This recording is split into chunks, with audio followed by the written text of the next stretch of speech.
আসসালামু আলাইকুম। আমি ব্লগার ফারহানের নতুন চ্যানেলে নতুন ভিডিওতে সবাইকে জানাচ্ছি স্বাগতম। এটা আমার প্রথম ভিডিও, জানি না কেমন হবে। আমি ফার্স্ট টাইম এরকম ভিডিও বানানোর চেষ্টা করতেছি। যদি তোমরা সাপোর্ট দাও তাহলে হচ্ছে গিয়ে প্রতিদিন একটা করে হলেও ভিডিও দেওয়ার চেষ্টা করব। প্রতিদিন না পারলেও সপ্তাহে দুটো করে ভিডিও দেওয়ার চেষ্টা করব। তো এই চ্যানেলের ভিডিওগুলো কী টাইপ থাকবে যদি আমি একটু বলার চিন্তা ভাবনা করি, তাহলে এই চ্যানেলের ভিডিওগুলো হচ্ছে গিয়ে রহস্যে ঘেরা ভিডিও থাকবে। অর্থাৎ সেই ঘটনাগুলো ঘটবে আমাদের সমাজে, এই ঘটনার পেছনের কারণগুলো জানার চেষ্টা করব, রহস্যগুলো জানার চেষ্টা করব, বা রহস্য কেন বা কী কারণে হয়েছে সেগুলোই আসলে জানার চেষ্টা করব। তো আমার চ্যানেলের পাশে থাকবা, আমাকে সাপোর্ট দিয়ে আমাকে হেল্প করবা পরবর্তী ভিডিওতে এগিয়ে যাওয়ার জন্য। তো আজকে আমরা ছোট্ট একটি ইন্ট্রো দিয়ে ঘটনাটা শুরু করছি।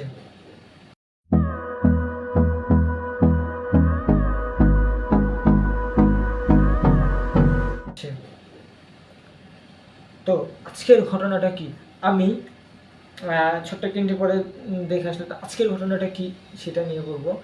আমি রিসেন্ট কিছুদিন ধরে হচ্ছে গিয়ে একটা ভিডিও বা একটা ফুটেজ আমি দেখতে পাচ্ছি সব জায়গায়, সোশ্যাল মিডিয়ায় যখন স্ক্রল করছি, হ্যাঁ, একটা ভিডিও বা একটা ফুটেজ আমি দেখতে পাচ্ছি। সেটা হচ্ছে গিয়ে একটা প্লেন ক্র্যাশ করেছে ইন্ডিয়ার মধ্যে। ইন্ডিয়ার কোন শহরে ক্র্যাশ করেছে, কীভাবে ক্র্যাশ করেছে, আমি ডিটেলস আজকে এটা রহস্যটা বের করার চেষ্টা করব যে কেন প্লেন ক্র্যাশ করেছে। এখন প্রশ্ন আপনার মনেও আছে, আমার মনেও আছে, সেটা কি আজকে বের করার চিন্তা ভাবনা করছি আমি, যে কেন প্লেন ক্র্যাশ করেছে। চাইলে অনেক কিছু নিয়ে বানানো যেত, কিন্তু আজকে এই প্লেন ক্র্যাশটা আমার চোখে পড়ছে এবং সেটা নিয়ে আজকে বানানোর চেষ্টা করব বা চিন্তা ভাবনা করব। তো চলো, আমি যতটুকু দেখেছি শুনেছি ইন্ডিয়ান নিউজ রিপোর্টে বা হচ্ছে কি ইন্ডিয়ান যে উইকিপিডিয়া নিউজ রিপোর্টগুলো আছে সেগুলোতে শুনেছি, গুগল সার্চ করেছি, এটার উপরে রিসার্চ করেছি, অনেক দিন ধরে রিসার্চ করে তো আজকে এদিকে আসছি তোমাদেরকে বলার জন্য। তো শুনছি ইন্ডিয়ার আহমেদাবাদ থেকে লন্ডনে ফ্লাই করার উদ্দেশ্যে একটা প্লেন ফ্লাই করে, অর্থাৎ একটা লং জার্নির জন্য আহমেদাবাদ থেকে ফ্লাই করা, এবং দুপুর 12টা বাজে ফ্লাই করে। ঠিক 5 কিলোমিটার দূরে একটা হোস্টেল ছিল। হ্যাঁ, হোস্টেলটা হচ্ছে গিয়ে হসপিটাল হোস্টেল ছিল, অর্থাৎ মেডিকেল হোস্টেল ছিল, যেদিকে মেডিকেলের শিক্ষার্থীরা পড়াশোনা করতো। ঠিক 5 কিলোমিটার দূরে গিয়েই প্লেনটা হঠাৎ ক্র্যাশ করে। ব্যাপারটা ভাবতে আজব। আর যে প্লেনটি ক্র্যাশ করেছিল সেই প্লেনটি বোয়িং 707-এর একটি প্লেন, যেটা একটা নামি দামি কোম্পানির একটা প্লেন, যেটা অনেকেই চেনে থাকবে। এই প্লেনটা ক্র্যাশ করেছে এবং সাথে সাথে প্লেনটা ব্লাস্ট হয় এবং লাখো লাখো মানুষ মারা যায়। ধারণা করা হয় প্লেনের ভিতরে কিছু ইন্ডিয়ান ছিল, দেন বাহিরের কান্ট্রি কিছু ছিল, তারপরে দেখুন ক্রু মেম্বাররা ছিল, তারপরে দেখুন পাইলটরা ছিল, সবাই নিমেষে ধ্বংস হয়ে যায়। কিন্তু এদিকে ছোট্ট একটি ঘটনা আছে, ঘটনার টুইস্ট এখনই বলবো। সবাই মারা গেলেও একজন বেঁচে ফিরে, কথায় আছে না, রাখে আল্লাহ মারেকে, সেটাই প্রমাণ হয়ে গেল আজ। উপরওয়ালা চাইলে সবাইকেই সব দিক দিয়ে বাঁচাতে পারে। সেই প্লেনটি ব্লাস্ট হওয়ার পরপরই হেঁটে চলে আসে সে ওদিক থেকে। কিভাবে? সে যখন প্লেনটা ক্র্যাশ করবে, প্লেনটা যখন নিচে নামছে, সে বুঝতে পারে ক্র্যাশ করবে, তখন সে ইমার্জেন্সি গেটে সামনে বসিয়েছিল। ইমার্জেন্সি গেটটা খুলে সে সাথে সাথে সেদিকে লাফ দেয়, লাফ দিয়ে বেঁচে ফিরে আসে। কিছুটা আহত হলেও তেমনভাবে সে আহত হয়নি। ধারণা করা হয়, যতটুকু আমার ধারণার মতে, তার বাম হাতের আর বাম গালের সাইডটা হালকা আগুনের পোড়া লেগেছে এবং বাম হাতে হালকা একটু আঘাত পেয়েছে, তেমনভাবে কোনো ইনজুরি হয়নি। আমি যতটুকু ধারণা অনুযায়ী আমার সেটা দেখতে পেয়েছি। এবং যদি ধারণা করা হয় এটা কেন বা কী কারণে প্লেনটা ক্র্যাশ করেছে, আমাদেরকে তারই ফ্লাই করার আরও বেশ খানিকটা আগে যেতে হবে, অর্থাৎ ফ্ল্যাশব্যাকে যেতে হবে। ফ্ল্যাশব্যাক কি? এই প্লেনটা ঠিক আহমেদাবাদ থেকে লন্ডনে যাওয়ার উদ্দেশ্যে রওনা হওয়ার আগে দিল্লি থেকে আহমেদাবাদে এসেছিল ফ্লাই করে। প্লেনটাকে তখন রেডি করা হয়েছিল, খুব শীঘ্রই তড়িঘড়ি করে রেডি করা হয়েছিল যেন প্লেনটা ফ্লাই করার জন্য রেডি থাকে। কিন্তু প্লেনটা ফ্লাই করার জন্য রেডি করা হলেও সেইটা ফ্লাই করার জন্য একেবারে রেডি ছিল না। কারণ যেই প্লেনটাকে বানানো হয়েছিল, ইঞ্জিনিয়ার বারবার বলছিল প্লেনটার মধ্যে যান্ত্রিক কিছু ত্রুটি আছে, যান্ত্রিক কিছু ত্রুটি রয়েছে। সেটা থাকার সত্ত্বেও দিল্লি থেকে আহমেদাবাদে ফ্লাই করে ভালো মতো নিয়ে আসে। কিন্তু আহমেদাবাদ থেকে যখন লন্ডনে যাওয়ার চিন্তাভাবনা করে এবং লন্ডনে যাওয়ার উদ্দেশ্যে রওনা দেয়, তখনই প্লেনটা একেবারে ক্র্যাশ করে যান। এখন প্রশ্ন, কেন যান্ত্রিক ত্রুটি থাকার কারণেও প্লেনটা ক্র্যাশ, কেন যান্ত্রিক ত্রুটি থাকার কারণে প্লেনটাকে লন্ডনের জন্য উড়াল দেওয়া হলো? প্লেনে দিল্লি থেকে আহমেদাবাদে প্লেনে আসার সময় একটা ভিডিও আমি ভাইরাল হয়েছে, বা একটা ভিডিও সমালোচনার মুখে পড়েছে। বিভিন্ন নিউজ রিপোর্টাররাও, ইন্ডিয়ান নিউজ রিপোর্টাররাও এটা বলছে, আমাদের দেশের নিউজ রিপোর্টাররাও বলছে। একটা ভিডিও ইনস্টাগ্রামে যেটা ভাইরাল হয়েছিল, সেটা একটা লোক সেই প্লেনে করে দিল্লি থেকে আহমেদাবাদের ফ্লাইটে এসেছিল।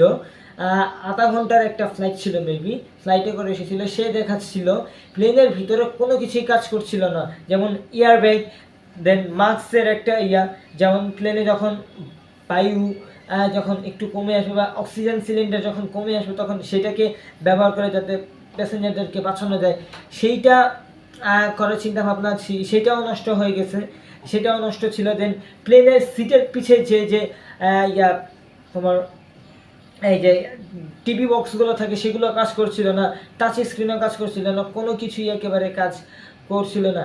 একেবারে ধরতে গেলে প্লেনের ইলেকট্রিসিটি, একেবারে ধরতে গেলে প্লেনের ইলেকট্রিসিটি কাজ করছিল না। এখন প্রশ্নটা এদিকেই থেকে যায় যে প্লেনে কেন যান্ত্রিক ত্রুটি থাকার কারণেও প্লেনটাকে ফ্লাই করানো হলো লন্ডনের উদ্দেশ্যে। এটা আদৌ রহস্য হয়ে থাকে। যে লোকটা বেঁচে ফিরেছিল, সে বারবারই একই কথা বলছিল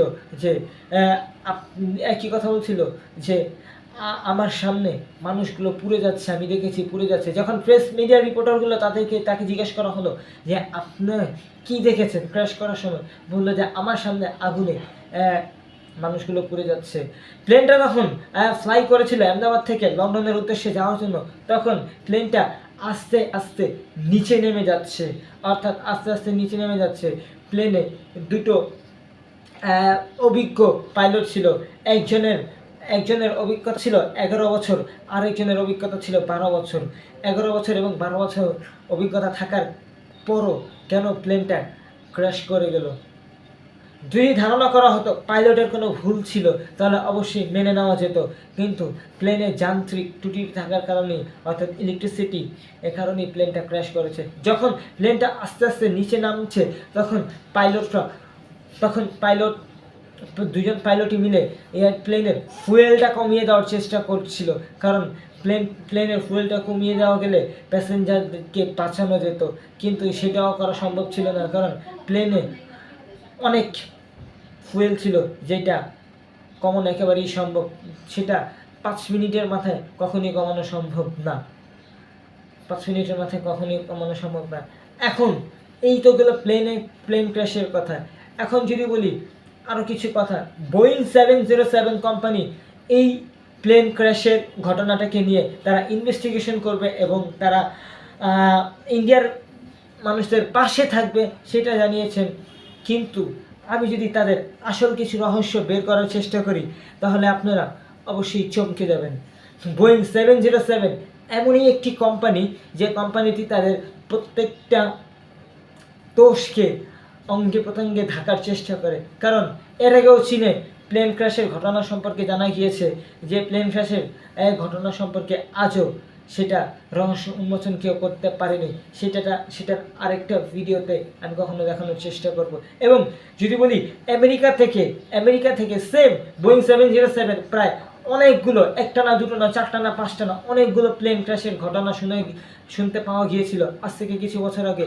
সেই ঘটনাগুলোকেও তারা নিজে ইনভেস্টিগেশনের কথা বলে নিয়ে, আমেরিকার সরকার থেকে নিজে ইনভেস্টিগেশনের কথা বলে নিয়ে তারা তাদের ঘটনাগুলোকে বন্ধ করে দেয়। এখন প্রশ্ন হচ্ছে গিয়ে, তারা কি এই ঘটনাগুলোকে ইনভেস্টিগেশন করেছে আদৌ, নাকি তারা নিজের নাম বদনাম হবে, অর্থাৎ নিজের কোম্পানিগুলো বদনাম হবে দেখে তারা এইটা বন্ধ করে দিয়েছে ইনভেস্টিগেশন। এখন যেই প্লেনগুলো আমাদের দেশে সহ অন্যান্য দেশগুলো যেই দেশগুলো রয়েছে, রাষ্ট্রগুলো রয়েছে, ইন্ডিয়া, ভারত, পাকিস্তান সহ অন্যান্য দেশগুলো যারা প্লেন বানাতে গিয়ে ব্যর্থ হয়ে যাচ্ছে, বোয়িং 707 এক একটা নতুন প্লেন কীভাবে তারা বানাচ্ছে এবং প্লেন বানানোর পরপরই যান্ত্রিক ত্রুটি সেদিকে থেকে যাচ্ছে, হয় তাদের ডিজাইনে, হয় তাদের কোনো ঘাটতি থাকে।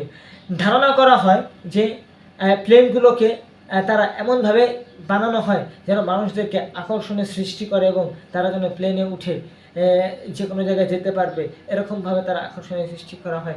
এবং আমি যেই এখন আরও কিছু কথা বলবো, ইন্ডিয়ান প্লেন ক্র্যাশের কথাগুলো যেটি বলবো, কিছু ফুটেজ ভাইরাল হয়েছিল, যে ফুটেজগুলো দেখে বোঝা মুশকিল, কিন্তু প্লেনের